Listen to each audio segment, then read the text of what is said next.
Okay, so now that we've talked to Kakaroon, we have to go to the Walahra Temple. And going in there should trigger a cutscene automatically. Whoa. Welcome to Walahra Temple. Our doors are always open to those seeking knowledge. And why might a mercenary find himself in this place of peace? What is this? You wish to obtain permission to gaze upon the astral candescence within the Hall of Binding? I applaud your scholarly curiosity, and I would assist you in this endeavor if I could. However, I must regret to inform you that entry into the hall is forbidden by the Serpent Generals for all but the servants of Walahra. Even the Empress herself is not above this law. I'm afraid I cannot help you. Oh, come on. I'll give you some gil. I grow weary of these refusals. Oh dear, oh dear. My good knight. This is totally Treon. Former knight. I have forsaken my knightly vows and joined the mercenary ranks. I think it's Treon. The amount of sprites available in this game are quite limited and get painfully reused, so who knows. But that is beside the point. There is something I would ask you, servant of Walahra. I will endeavor to answer any question should it be within my power. Is not the Walahra philosophy, from the void all things are born, to the void all things return, purported to be the fundamental tenet of existence? Yes, this is so. Then if all things eventually return to the void, would it matter if that process was accelerated? Sir Ryfall, that is not the intended meaning. Sage Walahra, our founder, built his philosophy around the unavoidable destiny that all of creation shares. Then I would ask you, does the astral candescence interfere with this destiny of which you speak? I shall speak plainly. My reason for answering the Empire's call for mercenaries is simply to help stop this conflict and bring peace to the land. However, the direct cause of the conflict lies in the very object that the servants of Walahra go to such great lengths to protect. I wonder if the treasure held by the city is even the object in question. ... How is it that the great majority of Alzabi's citizens know naught of this? Your questions and doubts are justified. However, even the servants of Walahra do not entirely understand the nature of the astral candescence. Do you still plead ignorance? Here, let me give you a pamphlet explaining everything surrounding our faith. Very well, but heed my words, servant of Walahra. If you keep to your current path, an even greater conflict awaits to engulf you. Do not think that I, Ryfall, will stand by in quiet acquiescence. I occasionally become the target of frustrated questioning by unbelievers. I feel my inadequacy most keenly when I fail to help a soul understand the teachings of Walahra. Such trials are part of my never-ending lessons on life. Less than reputable, under-the-counter drugs help me quite a bit. In fact, there was another who came to the temple quite recently, a Yagudo monk. A Yagudo monk?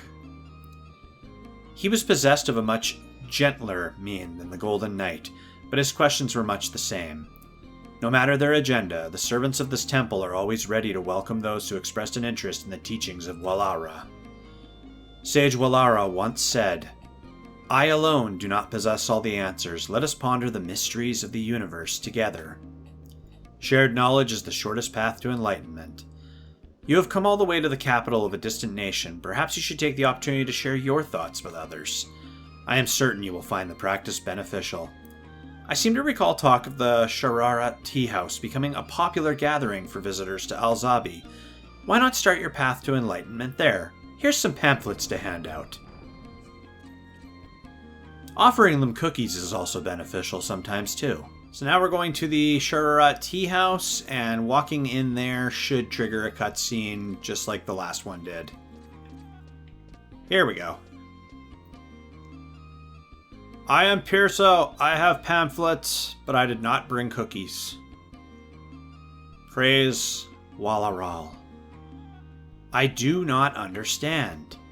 Those curs of Walahra, it was just as you described. They did nothing but mock my queries. Oh, Yagudo!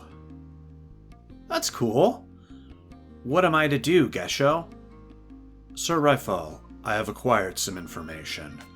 The astral wind. I hear these words often on the lips of Alzabi's citizens. The astral wind. Yes, this is the name given to the ethereal breeze that stirs the air around the astral candescence. The wind arises whenever the astral candescence is set within its plinth, creating a sweet melody of unearthly timbre. Your description makes this treasure sound more like some fairy's harp. I only repeat what was told to me by Nedi, the man in Walahra Temple. Ah, that one. When I pressed him with my suspicion that the astral candescence was the cause of these conflicts, he was not surprised in the least. It makes no sense. I cannot believe the astral candescence is worth sacrificing the lives of Aht Urghan's citizens. Could this trinket be the true treasure the Empire seeks to safeguard? Please.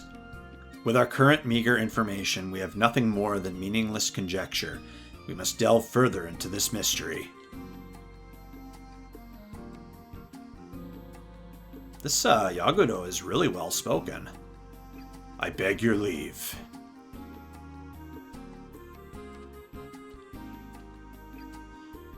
Gesho.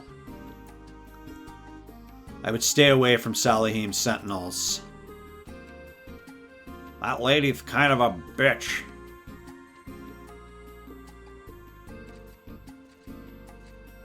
Hello again. You. Aren't you an employee of Salahim's sentinels? That's what my resume says. Do not tell that Mithra of what you have heard here. So how much have you learned? What have you learned about?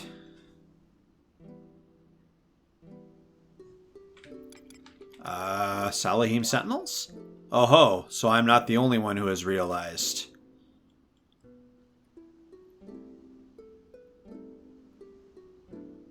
That company is where I endured the worst insults of my entire life. Well, I mean, it is a band of mercenaries. Kind of expect it to be a little rough. What have you learned about, the temple? Oh ho, so you knew this as well.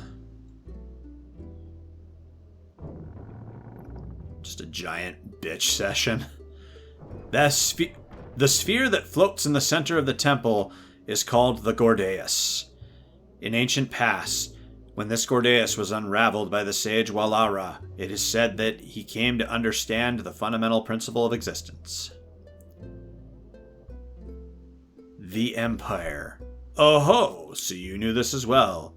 The Empire of Aht Urghan is ruled by Najmira II, the 16th Empress of the Majab dynasty.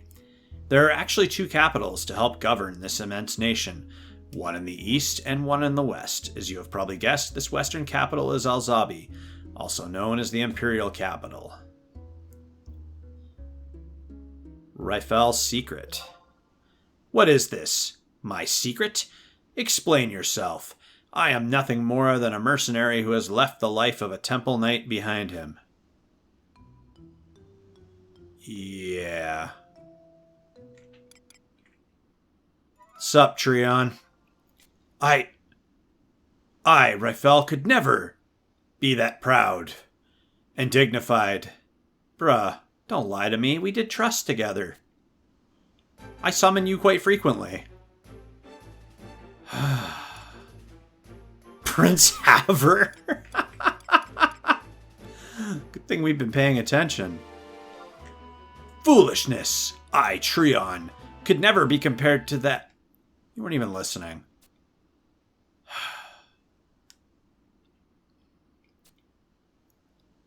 You have me. Trion de Oragil is undone. How could you have pierced my disguise? It must be your training as an adventurer.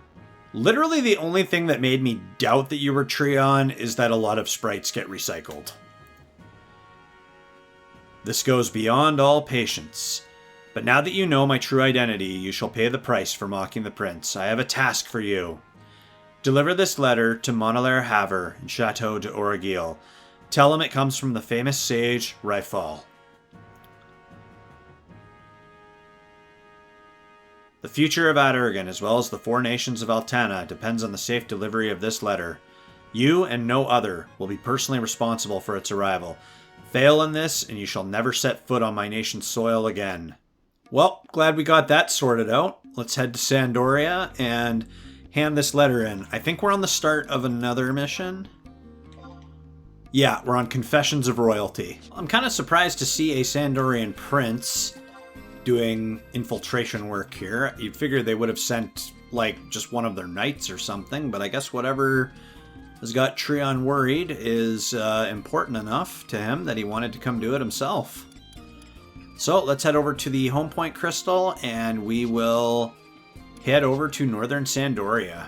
So according to the guide, if you haven't gotten access to Chateau d'Oragil yet, so if you haven't done like up to mission 2-3 in your home nation missions, you can talk to Guilherme or Bakarum in Northern Sandoria at Indigo 7. Oh, look, they're standing right in front of us.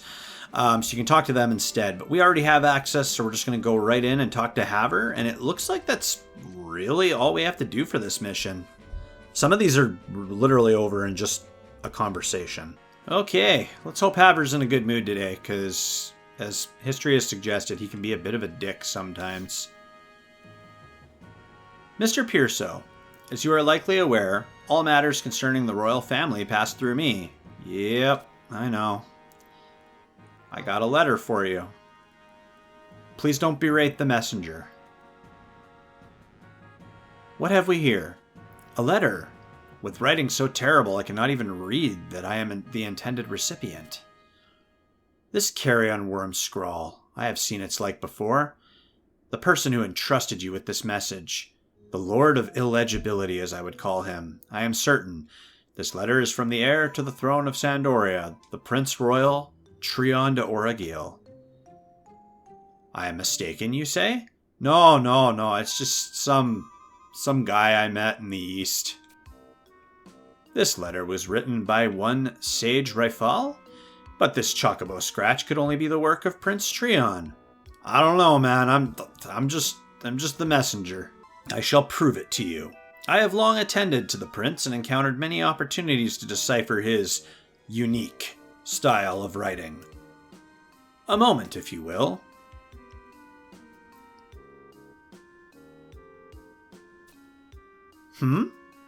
Astral Condess, Astral Wand, who are... This truly is atrocious. I have no doubt this letter is from Prince Trion, but I am afraid I cannot make out the meaning. Monalair Haver, you look troubled. Perhaps I may be of assistance. General Rahal, your offer of aid is most generous, however. No need to be so humble. You have one of Trion's indecipherable letters, do you not? How could you know? I have my sources. Some days ago, Prince Trion abandoned the signing of some official documents. He placed a mannequin in his chair and fled the chateau in the dead of night. Well, you clearly thought that one through. At least it was not a forest hare this time. What the We knew something was wrong when Trion took a shit in his chair and then started hopping away frantically. That is when I had Travails here shadow the prince's movements. He has had training in the arts of the ninja. Please continue the tale. Sir, Prince Trion first made his way to Mora and passed himself off as an adventurer. Dear Altana, a member of the royal family traipsing about as an adventurer. Those damn dirty dogs. Mrpierso's like, dude, I'm standing right here. The court will be mortified. From there, His Highness boarded a ferry bound for the shores of Aht Urghan. Aht Urghan! And then? I quickly slipped aboard as well and guarded the royal person from the shadows. The ferry safely arrived in Alzabi with the prince none the wiser of my presence. After entering the city, Prince Trion headed straight to a mercenary company and apparently signed some sort of contract. A contract? Surely not with his own name. This could escalate into an international crisis. There is nothing to fear on that count. His Highness travels in the Empire under the assumed name of Raifal. So no one in Al-Zabi is aware of his true identity. I'll be the one to say his disguise... He basically just put on armor the color of piss and called it good. I wouldn't say that, my lord. The prince is wearing a suit of gilded gold plate and is not subtle in his information gathering. Great goddess. Then he is not disguised at all? No, my lord. Come to think of it, I've seen this adventurer's face in the very same mercenary company. This letter must be the very same document I witnessed in the prince's hands at the Shararat tea house. I am wounded that Prince Trion does not have more trust in us, his loyal subjects. And I do wish he would act with a little more discretion. No shit. That is a matter we shall discuss anon. First, we must learn the reason for Prince Trion's seemingly frequent trips to the nation of Aht Urghan. What is the current state of the Near East? Is the prince in any danger? Do not be concerned. I am sure that Trevals has learned much from following the prince. Please enlighten us. Sir, Raifal, Prince Trion, investigated the following facts. 4 years ago, Jalzan, the former emperor of Aht Urghan, and his wife both succumbed to the same illness. Yes, I remember. The kingdom of Sandoria sent her condolences. The illness was quite virulent, as I recall. The beastmen who dwell on the western borders of the nation use this as an opportunity to cease offering tributes. What more would you expect from those savages? Though the Empire's long war with the eastern nations was at a stalemate, they could not afford to grow complacent. The main body of the Imperial Army remained focused on the east, while the camera panned down and focused on my crotch for emphasis. Meanwhile, the beastmen of the Mamulja Savage Lands and Halvung territory unfurled a banner of rebellion on the abandoned Western Front.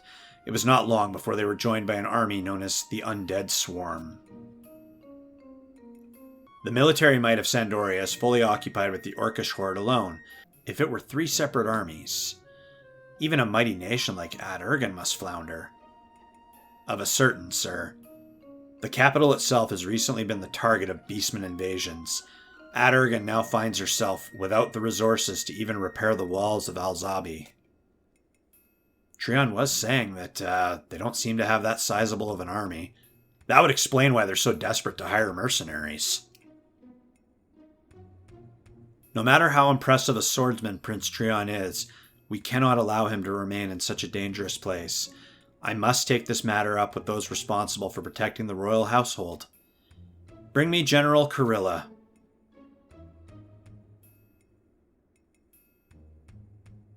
Well, I haven't seen her in a little while. Then again, we don't come here often. General Kurilla, it appears a member of the Royal Knights has managed to track down the location of our wayward prince. And where, pray tell, would that be? The Empire of Aht Urghan. Aht Urghan? The nation recruiting mercenaries? Yes. Then it stands to reason that the Temple Knights should stand little chance of finding the prince. I seem to recall ordering you to take measures that would prevent this sort of thing from happening again. Again? Am I mistaken?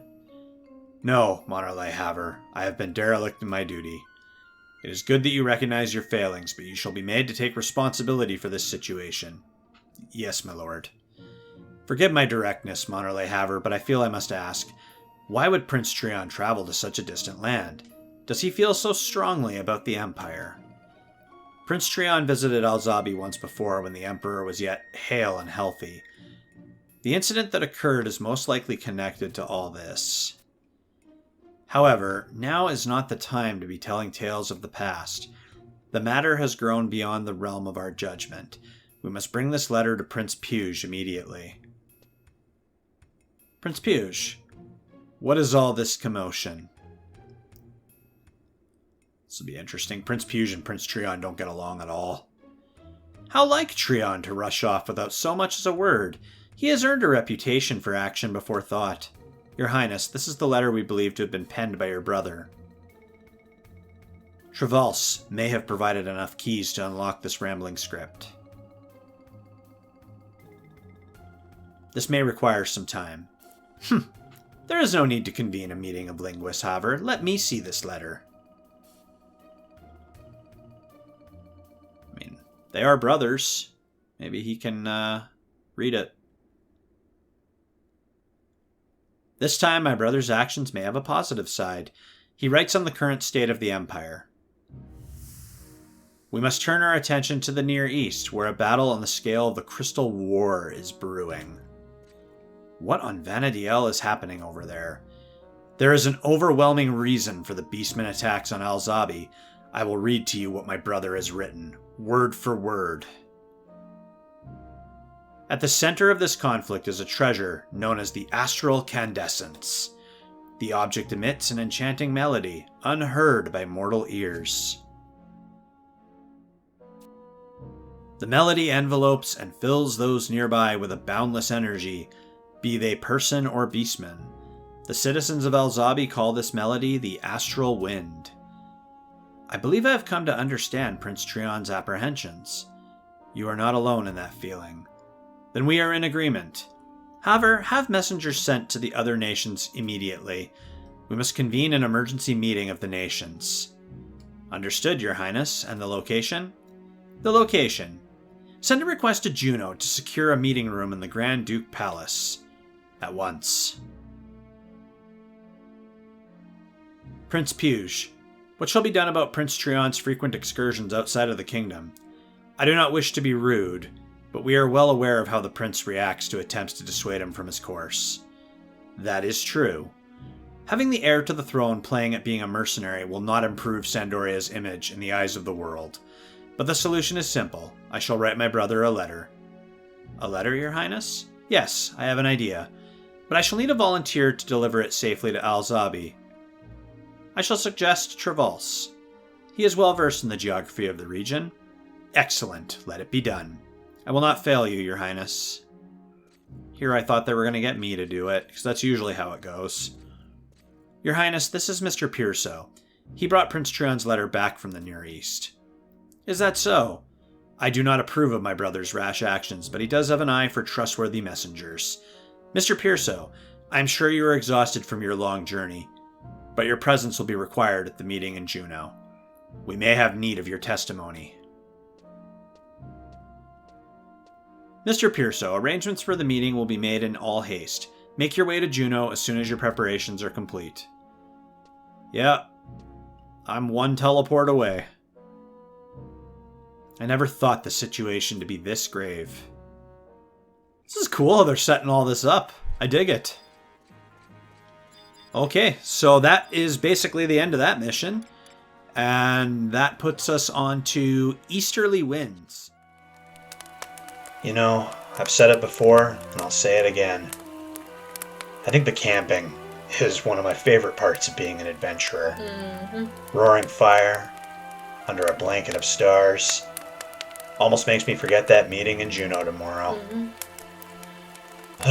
All those egos packed into one tiny little room. Hey, if you don't mind me asking, are you doing all right?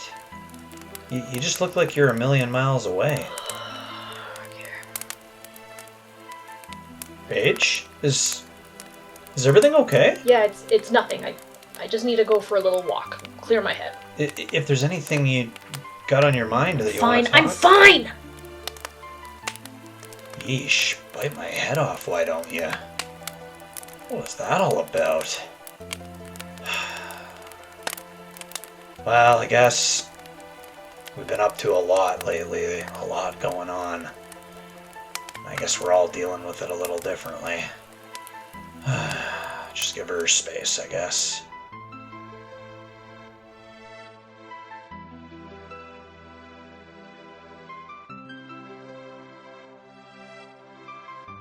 Damn it!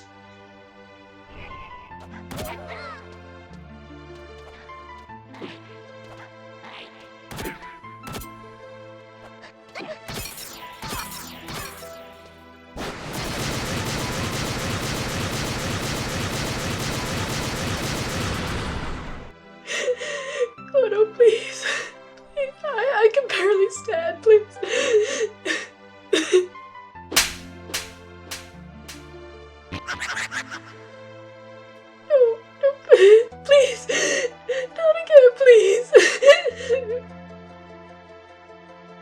I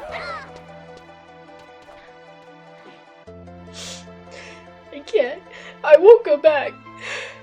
But if I don't, what am I gonna do?